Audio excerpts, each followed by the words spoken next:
ওয়ালা ইয়াদখুলুনাল জান্নাতা, ওই নাফরমান বান্দাগুলো জান্নাতে প্রবেশ করতে পারবে না। হাত্তা ইয়ালিজাল জামালু ফি সামিল খিয়াত, ততক্ষণ পর্যন্ত যতক্ষণ পর্যন্ত সূচের ছিদ্র পথে উট প্রবেশ করতে না পারে।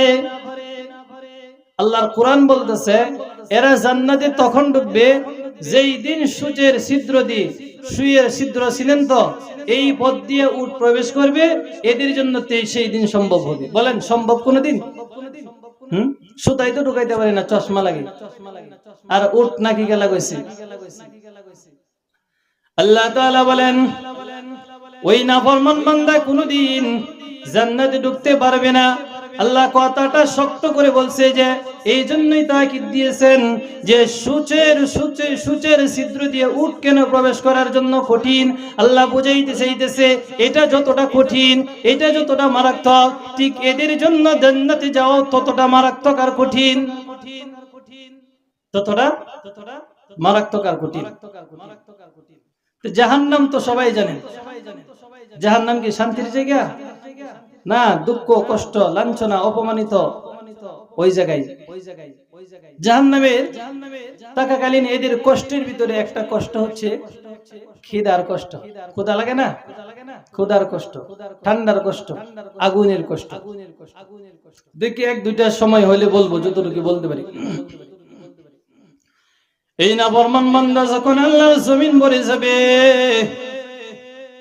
আল্লাহ তাআলা বলেন তাদউ মান আদবারা ওয়া তাওয়াল্লা,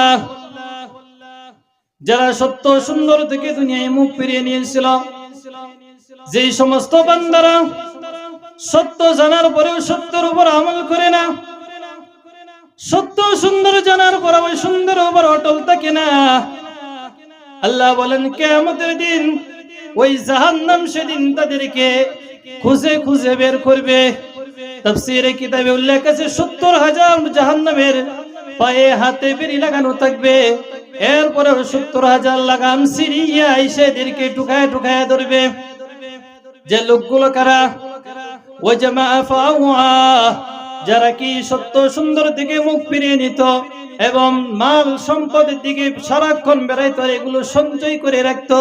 সঞ্চয় করার অর্থ হলো যাকাতের উপযুক্ত হইলে দিত না, সদকা করার সময় হইলে সদকা করতো না। হ্যাঁ, আমি কামাই করছি কষ্ট করে, গরিব রেখে দিত। আছে না ক্লু? কামাই করছি আমি, কিন্তু এর ভিতরে হক দিয়েছে আল্লাহ কে? প্রতিবেশীর, গরিবের। তুমি গরিবেরটা চিন্তা না যে আমি এই তোমাকে কামাই করার সুযোগ কে দিয়েছে, এটাই তো চিনলাম। আমি খার, আমি তো আমার না, সম্পদ আর আমার কিভাবে? তাফসীর ইবনে কাসির উল্লেখ করেছেন বন্য প্রাণীগুলো জমিনে যেইভাবে ঘুরে ঘুরে তার রিজিক তালাশ করে, কিয়ামতের দিন জাহান্নাম ঠিক সেইভাবে ঘুরে ঘুরে নাফরমান বান্দাদেরকে সে তার পেটের ভিতরে ঢুকায় নিবে।